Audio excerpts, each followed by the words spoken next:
And I'm going to demonstrate pizza dough because that's what we always did in class. Now we're going to use yeast. I just happen to have a pretty large container of it because I used it for class, but you can also buy it in a little dehydrated living organism. It's fungus, and by giving it water, it's going to hydrate it. Giving it warm water is going to make it more active, and giving it something to eat, and it likes carbohydrates. It could be the carbohydrates in flour, it could be the sugar in milk, it could be the sugar, glucose in the sugar, it could be any of those things. So you need the, hard to make the pizza dough, as long as you remember a couple things, and one of them is not to get your water too hot. So this ratio is going to be 1 cup to 3 cups. I have my 1 cup of water, and it is perfect temperature to my wrist, like a really warm bath.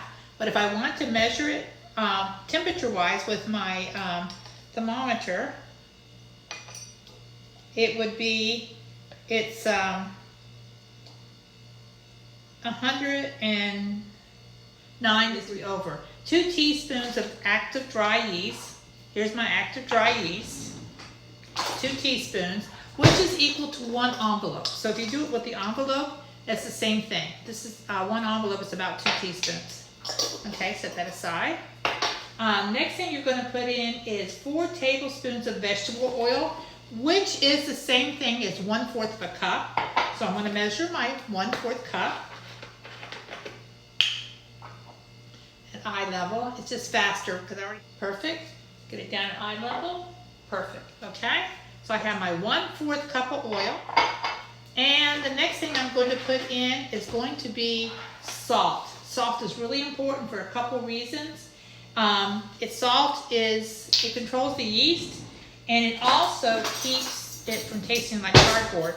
This takes 3/4 a teaspoon of yeast, so I got to get, a salt. When you're making this at home, those of you who decide to make it at home, you can use a smaller recipe if you want. This makes a fairly good size pizza. Let me get a spoon, stir this up. This is just my yeast, and I can let it dissolve a little bit. Okay, then we're going to do my flour. Now, the flour is going to be a lot more casual than in other recipes. So it's going to take approximately, 3 cups of flour, but it might take more if it's it depends on the humidity. Because if it's like a really damp day, it might take more. If it's a really dry day, it might take less. So it's a little bit more casual. So because of that, I'm just going to dip in. I'm not going to measure like I do for cake. I'm going to put in 1 cup. Just dump in 1 cup, not 3 cups, 1 cup. And you're going to stir this until it's mixed. It's going to look kind of like a batter.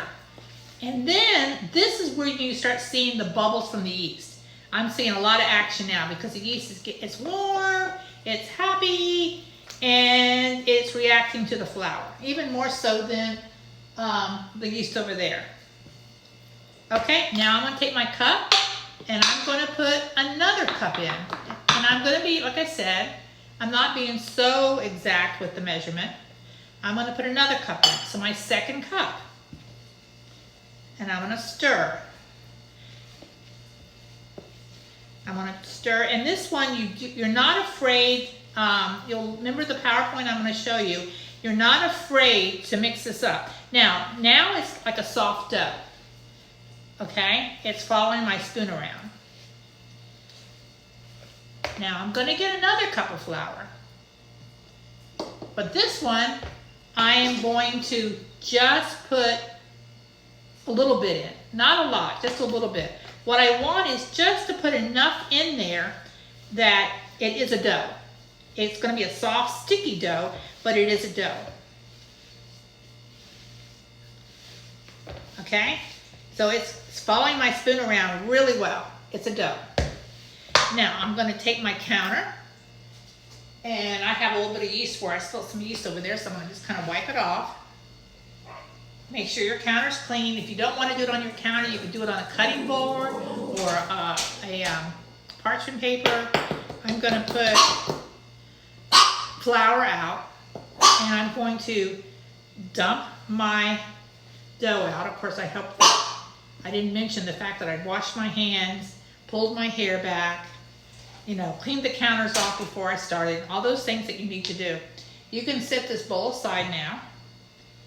And this is going to be really sticky. So you do not want to touch this with your fingers. You want to touch it with the heels of your hand.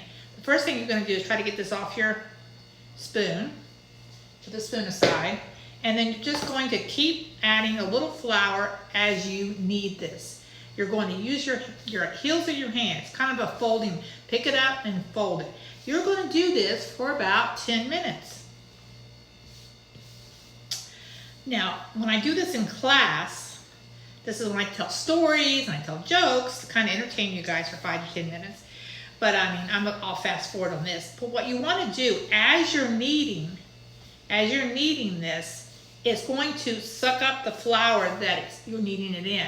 So what I'm doing is, you notice I'm kind of scooping the flour up and I'm pushing down, turning, pushing down and turning. And it's very soft, it's pliable. It's not hard and stiff. If you put all 3 cups of flour in at one time, it would kind of mess up the texture of the dough. It would make it a little bit harder. Now, when you're kneading it, you're developing the gluten. So you're taking that protein, you're kind of breaking it apart, and what you want to do in your biscuits and your pancakes and your muffins and bake it, but this you want to, it's going to make like almost like an elastic bond, and it's going to get real stretchy. And that's what gives bread its texture that's different than a biscuit or quick bread. So we're going to knead this for like 10 minutes. I'll see you in 10 minutes. Okay guys, I'm back. I've been kneading it probably about another 7 minutes after I stopped, maybe a little longer. And as you can see, it's starting to get a little more tougher to knead. It actually makes your arms work a little bit. I didn't use any more flour. It's absorbing the flour as I knead it. I just kind of put it underneath there so it doesn't stick to the counter. And I keep kneading it. Okay, so a couple vocabulary words that you need to know. One is we activated the yeast. You need to know that. We activated the yeast. The second is we hydrated the yeast, which you should know. We're kneading the dough. Now this is definitely a dough. Now we have kneaded this for almost 10 minutes, and we have developed the gluten. It's still pliable. I can push it and stuff. So now what we're going to do is we're going to proof it. Proofing is when you let it set, and it needs to the yeast has got to do its thing. And what it's going to do is going to rise. And as the yeast, the activated yeast gives off carbon dioxide, the bread's going to get bigger. It's going to proof. It's going to rise because it's elastic. Okay, so we're going to get a bowl, and I'm going to put a couple drops of oil, probably olive oil or vegetable oil, just a couple drops. That was probably like maybe 1/4 of a teaspoon. Wrap it around the bowl. I'm going to put my bread in there. I'm going to spin it around.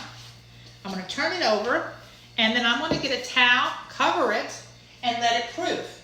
Now, you need to let it proof in a warm place. An Instapot, you could put it in the pot and let it, like a crock pot or something, and let it proof. You could let it proof in your house. Anywhere you want. A warm place will proof faster. So if you look at this dough, I want you to see that I'm touching it with my finger. And when I touch it with my finger, it's going to start, like the dough's going to fill in that hole. If we look at it for a couple minutes, the hole gets smaller and smaller. I don't know if you can see it. That's because the yeast is going, it's like percolating and it's getting, expanding the dough. So we are going to let that proof. It takes about an hour. At school, when we do this, we don't have an hour to make the dough. Let it proof. We don't have time, to make the dough, let it proof for an hour, and then bake it and make a pizza. So we proof it overnight in the refrigerator. So if you look at your directions, it says you can proof it overnight in the refrigerator.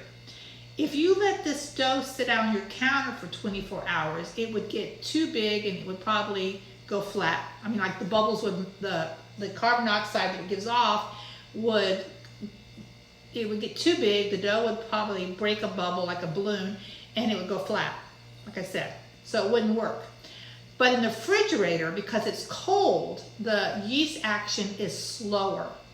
And you can let it proof overnight. So think about it this way. If you, those of you who shop at Publix, you can, sometimes they sell already mixed dough just like this, where you can buy it and it's good for a couple days as long as you keep it in the refrigerator. And when you bring it out, it's cold, so you gotta like warm it up and let it kind of get to room temperature. We're gonna see that. I will be back in an hour. And we are going to check it. Oops, there I am. We're gonna check it out. Check it out, okay? Ready to go.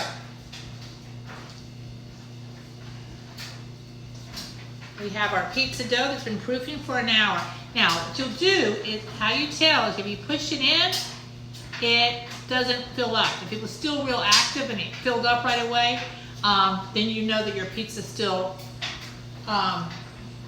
proofing, rising. So now you're gonna punch it down.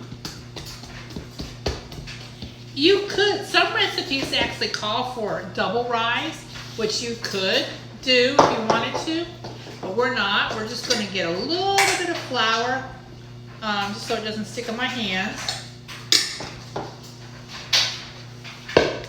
And I'm going to prepare my pizza pan. Give me a second. I'm going to use this pizza pan. I am going to put a little bit of cornmeal on the bottom of it. Like a tablespoon or so. The recipe says tablespoon. And I'm going to spread it out. And what this does is it creates a barrier between the dough and the pan. It's kind of like greasing the pan.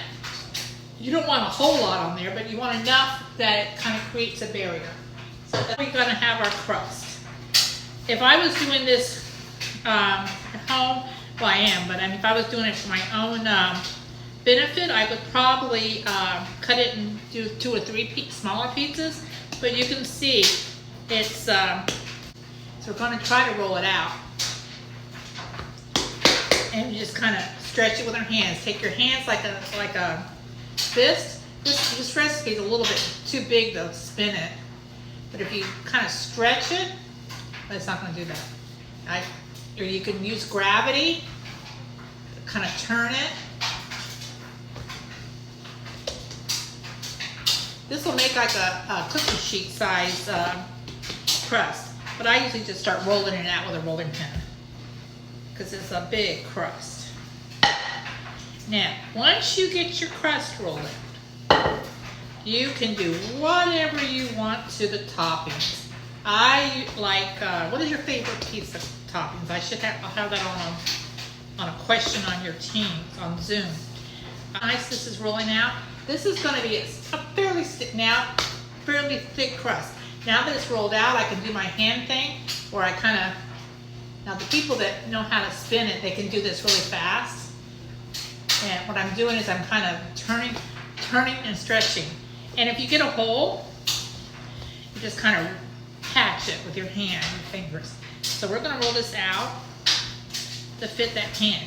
Now, once you put it in the pan, you really can't do much about it because it gets the cornmeal all over it. So you're going to make sure you have it all rolled out. If you do let your pizza crust proof in the refrigerator for a couple days and it's cold, it won't roll out as easy because it's going to be cold once in a while, because you don't want it to stick to the counter. So like if you start rolling it out, nothing's worse than rolling it out and then you can't get it up into your pan. Okay. And as you can see, this makes a big pizza crust, and it will puff up when it bakes. So I've already got it as big as this pan. At school we've done the big cookie sheets. Okay, so we want to pick it up. And one spot keeps, it's kind of, that one spot is a little thinner.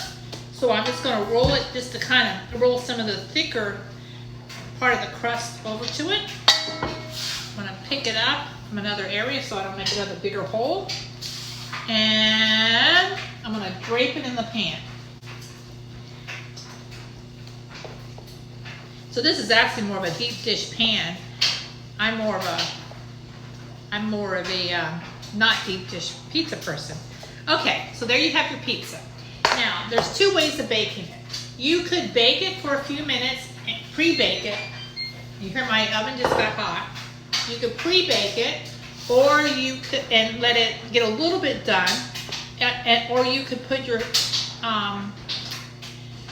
if you had it really. I cannot believe this, but when I took it out of the oven, I guess I didn't hit the record button correctly, so you didn't get to see it coming out of the oven. And I gave half of it to like a neighbor because there's no way I could eat it. But you can see how nice and golden brown it is. You can see that the bottom is golden brown. And if you tap it with your fingers, you should be able to hear the kind of a hollow sound that the crust does. So this is a nice sized pizza. It would easily feed, I would say 4 people, depending on how much they eat. Because this is half the. I hope you enjoyed my video. And I will see you guys soon. Pizza, pizza. Ciao.